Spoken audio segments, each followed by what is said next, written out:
बिस्मिल्लाहिर्रहमानिर्रहीम, अस्सलाम वालेकुम।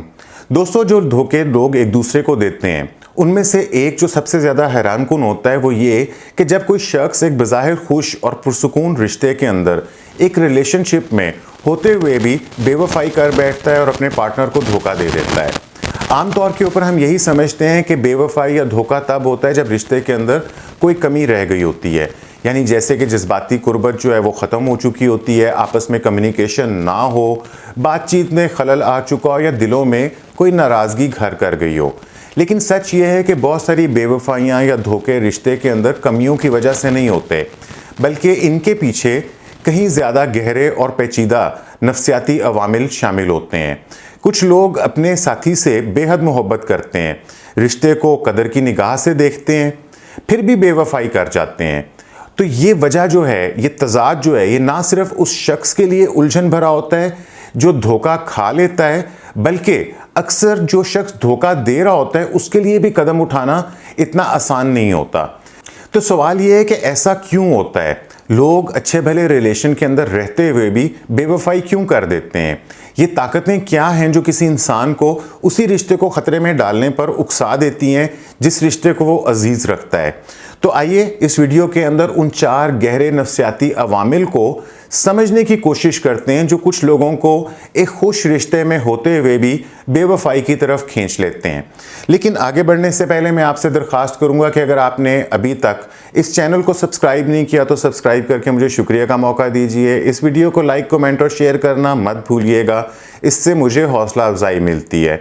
और इसके अलावा ये कि अगर आपके लाइफ के कुछ चैलेंजेस हैं जिन्हें आप अबूर करना चाहते हैं, कोई गोल्स हैं जिन्हें आप अचीव करना चाहते हैं, या आप अपने रिलेशनशिप्स को बेहतर और मजबूत करना चाहते हैं, तो मैं कॉल के ऊपर कोचिंग, काउंसलिंग और थेरेपी की सर्विसेज भी फ्राहम करता हूं। अगर आप भी इंटरेस्टेड हों तो आप मुझे दिए गए व्हाट्सएप नंबर के ऊपर रब्ता कर सकते हैं। तो आगे बढ़ते हैं और मैं आपको वो पहला नफ्सियाती वजह बताता हूँ जिसकी वजह से लोग अपने रिलेशनशिप के अंदर बेवफाई कर बैठते हैं। वो पहली चीज़ ये है कि नयापन की कशिश और दिमाग में डोपामीन की तलाश। रोमानवी मोहब्बत का गहरा ताल्लुक हमारे दिमाग के रिवॉर्ड सिस्टम से होता है, यानी कि वही न्यूरल निज़ाम जो खुशी, ख्वाहिश और तहरीक को कंट्रोल करता है।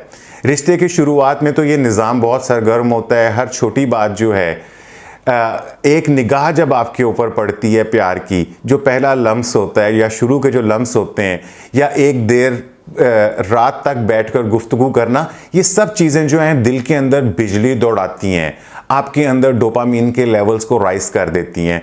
लेकिन वक्त के साथ साथ ये शिद्दत ख़त्म हो जाती है और साइंसदानों ने fMRI स्कैन्स के ज़रिए ये जाना है कि मोहब्बत वक्त के साथ साथ डोपामीन से भरपूर एक्साइटमेंट से निकल कर एक ज़्यादा पायदार, पुरसुकून और वाबस्तगी के अंदर बदल जाती है, जिसे ऑक्सीटोसिन और वेसोप्रेसिन जैसे हार्मोन सहारा देते हैं। ये तब्दीली कुदरती है और किसी देरपा ताल्लुक के लिए ज़रूरी भी है, मगर कुछ लोगों के लिए ये एडवेंचर का ख़त्म हो जाना, यानी कि वो जो डोपामीन की स्पाइक होती है, जो एक एडवेंचर पैदा होता है या नयापन जो आपको फील होता है, अगर वो ख़त्म हो जाता है तो ये कुछ लोगों के लिए तकलीफ दे होता है। ऐसे लोग जो हर वक्त नई तहरीक, नई अपॉर्चुनिटीज़ या अपनी ज़िंदगी के अंदर कोई जोश, कोई मज़ा चाहते हैं, उनके लिए कोई नया ताल्लुक एक डोपामिन शॉट की तरह महसूस होता है। वही पुराना आगाज़, थोड़ा सा ख़तरा, थोड़ा सा नयापन, तो यही वो अट्रैक्शन या कशिश होती है जो उनके लिए बहुत पुरअसर साबित हो सकती है। मगर इसका मतलब ये नहीं है कि वो अपने मौजूदा रिश्ते से नाखुश हैं। वो अक्सर अपने साथी से जुड़े भी रहते हैं या रहना चाह रहे होते हैं, मगर इस वक्ती लज़्ज़त के सामने इनकी अकल धुंधला जाती है। तो इसका हल क्या है? नयापन तलाश करने के लिए रिश्ते से बाहर जाने की ज़रूरत नहीं है। वही दिमागी निज़ाम जो इब्तिदा में पुरजोश होता है, इसे आप रिश्ते के अंदर दोबारा भी जगा सकते हैं।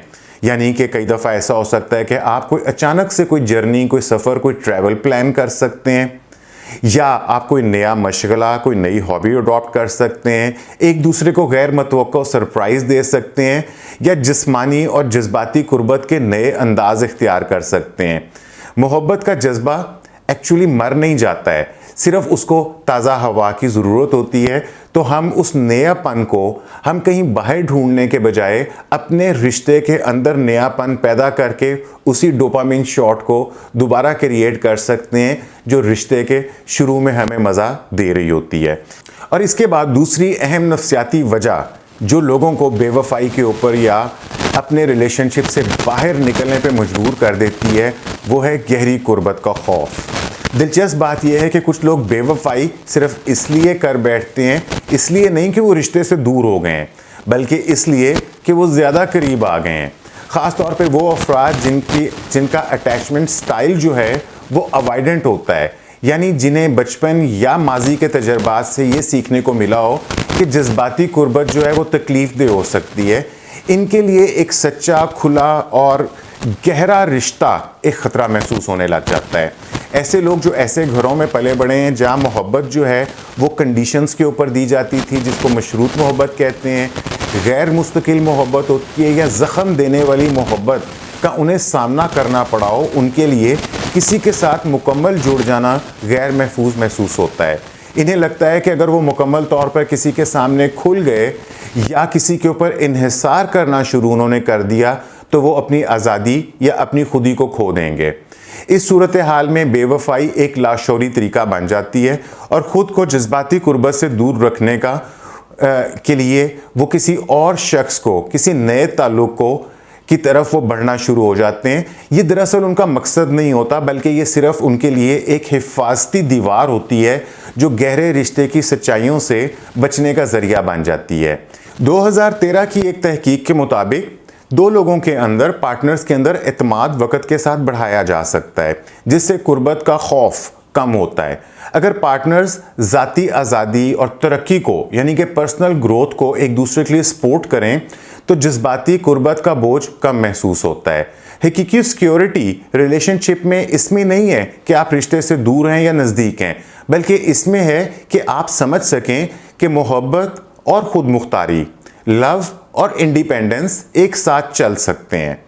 इसके बाद तीसरी चीज़, जो तीसरा नफ्सियाती अमल है जिसकी वजह से लोग बेवफाई में जाते हैं, वो ये है कि अपनी शनाख्त का बहरान। क्या मैं अब भी वही हूँ? जब आप अपनी इस आइडेंटिटी को खो देते हैं तब भी आपके लिए रिश्ते के अंदर सिक्योर रहना मुश्किल हो जाता है। एक तवील रिश्ता सिर्फ दो लोगों को नहीं जोड़ता, बल्कि दरअसल ये इनकी ज़िंदगियाँ, इनकी रूटीन, इनकी तरजीहात, प्रेफरेंसेस और हत्ता के शनाख्तें, उनकी आइडेंटिटीज़ भी आपस में घुलने लगती हैं।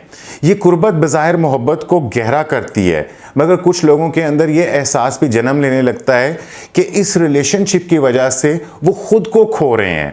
ख़ास तौर पे वो लोग जो अपनी खुदी, अपनी आज़ादी, इंडिपेंडेंस, खुद मुख्तारी या अपनी बेसाख्तगी से इस चीज़ को जोड़कर देखते हैं। इनके लिए एक मुस्तहकम, स्टेबल रिलेशनशिप और रूटीन के मुताबिक ज़िंदगी जो है वो बोरियत, जकड़न या बेमकसदी का एहसास ला सकती है।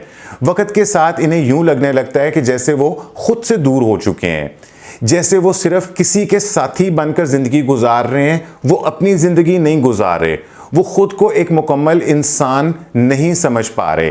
तहकीक कहती है कि इंसान में फितरी तौर पर अपनी ज़ात को ग्रो करने, फैलाने, नया सीखने और दिलचस्प तजर्बात से गुजरने की ख्वाहिश होती है। अगर ये सेल्फ एक्सपेंशन रिश्ते के अंदर पूरी ना हो रही हो तो कुछ लोग इसे फिर बाहर तलाश करने लगते हैं और यहीं से बेवफाई के लिए एक रास्ता बन जाता है। यहाँ बेवफाई का मकसद रिश्ता ख़त्म करना नहीं होता, बल्कि अपनी खोई हुई शनाख्त को, अपनी आइडेंटिटी को, अपनी इंडिपेंडेंस को या अपनी सेल्फ एक्सपेंशन को, अपनी आइडेंटिटी को वापस पाना होता है, या ये जांचना होता है कि क्या मैं अब भी पसंद किए जाने के काबिल हूँ। लेकिन असल बात यह है कि अपने आप को वापस पाने के लिए अपने रिश्ते से बाहर जाना ज़रूरी नहीं है। अपनी शनाख्त को ज़िंदा रखने के लिए हमें वो मशगलियत जारी रखने चाहिए या हासिल करने चाहिए जो सिर्फ आपके लिए हों। रिश्ते से बाहर भी दोस्ती और समाजी दायरे हम कायम रख सकते हैं, लेकिन बेवफाई करना ये ज़रूरी नहीं है। और वक्तन फ़ौक्तन ऐसे तजर्बात करें जो सिर्फ आपकी शख्सियत को निखारें, जो सिर्फ आपके मुताबिक हो, ऐसे एक्सपीरियंसेस को करना, ऐसे पैशंस के पीछे जाना, हॉबीज़ के पीछे जाना या एडवेंचर्स के पीछे जाना जो आपकी आइडेंटिटी से मुताबिकत रखते हो, ये चीज़ करना ज़्यादा बेहतर है बजाय इसके कि अपनी आइडेंटिटी को ढूंढने के लिए बेवफाई का रास्ता इख्तियार किया जाए। सच्ची और सेहतमंद मोहब्बत वही है जो आपको मुकम्मल तौर पर ख़ुद को खोने नहीं देती, बल्कि आपके अपने असल को मज़ीद उजागर करती है। तो एक्चुअली पार्टनर्स को, हस्बैंड वाइफ को एक दूसरे के लिए ऐसा माहौल, ऐसा प्लेटफॉर्म, ऐसा एनवायरनमेंट प्रोवाइड करना चाहिए, फराहम करना चाहिए, जहाँ पे दोनों लोग जो हैं वो अपनी आइडेंटिटी को मज़ीद पहचान सकें, निखार सकें और ग्रो कर सकें। और इसके बाद चौथी और आखिरी जो नफ्सियाती वजह है जो कि बेवफाई की तरफ लेके जाती है, इसे हम कहते हैं लाशोरी खुद तबाही। यानी कि एक अनकॉन्शियसली अपने आप को तबाह करना, ये कहकर कि मैं इस खुशी के काबिल नहीं हूँ। यानी कि जब आपको सब कुछ मिल रहा हो और आप ख़ुद को ही अंडर एस्टिमेट करना शुरू कर दें कि मैं सब कुछ के काबिल नहीं हूँ। कुछ लोग बेवफाई इसलिए नहीं करते क्योंकि वो रिश्ते में नाखुश होते हैं, बल्कि इसलिए करते हैं कि वो खुशी के ऊपर यकीन नहीं रखते। अगर किसी की परवरिश ऐसे माहौल में हुई हो जहाँ पे जज्बाती बेसुकूनी, कंट्रोल या रिजेक्शन या मुस्तरद किए जाने का तजर्बा, एक्सपीरियंस आम हो, तो ऐसे लोगों के अंदर ये प्रॉब्लम पैदा हो जाती है। तो जब वो किसी पुरसुकून रिश्ते के अंदर होते हैं, मोहब्बत भरे रिश्ते के अंदर आते हैं, तो उनके अंदर एक अजीब बेचैनी जन्म लेने लगती है। इन्हें लगता है कि जैसे ये खुशी, सब कुछ जो मुझे मिल रहा है, ये जो सुकून मिल रहा है, ये परमानेंट नहीं है बल्कि ये आर्जी है और कुछ ना कुछ गलत ज़रूर हो जाएगा। ये सब कुछ जो है वो ज़्यादा देर तक चल नहीं पाएगा। तहकीक बताती है कि जो लोग बचपन में जिन्हें रिजेक्ट किया गया हो, उनके साथ सख्ती की गई हो, वो जज्बाती ज़्यादती का, कंट्रोल का शिकार रहे हों, तो उनका अटैचमेंट स्टाइल जो है अक्सर गैर महफूज होता है, इनसिक्योर होता है। इससे उनके जज्बात को अपने अंदर मैनेज करने की, संभालने की सलाहियत जो है वो कमज़ोर हो जाती है और उनका कॉन्फिडेंस, उनकी खुद एतमादी जो है मुतासिर होती है। और ऐसे लोग जो हैं फिर वो गहरे रिश्तों को अच्छे तरीके से निभा नहीं पाते, उनके लिए मुश्किल हो जाता है। ऐसे लोग जब खुशी या सुकून हासिल कर लेते हैं तो लाशोरी तौर के ऊपर वो उसे बर्बाद करने के लिए तैयार हो जाते हैं, क्योंकि उनके अंदर ये यकीन बैठा हुआ होता है कि मोहब्बत कभी भी देर पा नहीं होती, या अगर मैं इस मोहब्बत को हासिल करने की या बचाने की कोशिश करूँगा तो मुझे नुकसान होगा, मुझे तकलीफ़ होगी। ऐसे में वो बेवफाई जो है वो असल में एक खुद साख्ता तबाही होती है, ताकि जो दुख वो आने वाले वक़्त से वैसे ही तवक्को कर रहे थे, इस पर कम से कम इनका कुछ ना कुछ इख्तियार ज़रूर हो जाए, या वो उसके लिए एक पैरेलल जो है वो कोई रास्ता निकालने की कोशिश करते हैं, ताकि जब उनके रिलेशनशिप के अंदर तबाही, जिसको वो समझ रहे होते हैं कि होनी है, अगर वो हो तो उनके पास कोई रास्ता मौजूद हो। इस दायरे से निकलने के लिए ज़रूरी है कि ख़ुद से सवाल करें कि क्या मुझे खुशी पर शक है? क्या मैं अपनी खुशी, अपने सुकून को ये समझता हूँ कि ये सब कुछ ख़त्म हो सकता है? क्या मैं बिना सबूत के हमेशा ये मान लेता हूँ कि ये रिश्ता जो कि मुझे खुशी और सुकून दे रहा है, ये ख़त्म हो जाएगा? क्या मैं माजी के ज़ख्मों को अपने हाल पे, अपने प्रेजेंट के ऊपर मुसल्लत तो नहीं कर रहा? याद रखें कि बेवफाई के पीछे वजह जानना इसको जवाज़ नहीं दे देता, मगर ये ज़रूर करता है कि हम शिफा का रास्ता तलाश करें। अगर किसी की ज़िंदगी के अंदर ऐसा कुछ हो चुका है तो फिर उन्हें रुक जाना चाहिए और उन्हें अपने से एक सवाल पूछना चाहिए। और सवाल ये नहीं है कि ये क्यों हुआ, बल्कि सवाल ये होना चाहिए कि अब हम यहाँ से कैसे बेहतर बनकर आगे जा सकते हैं।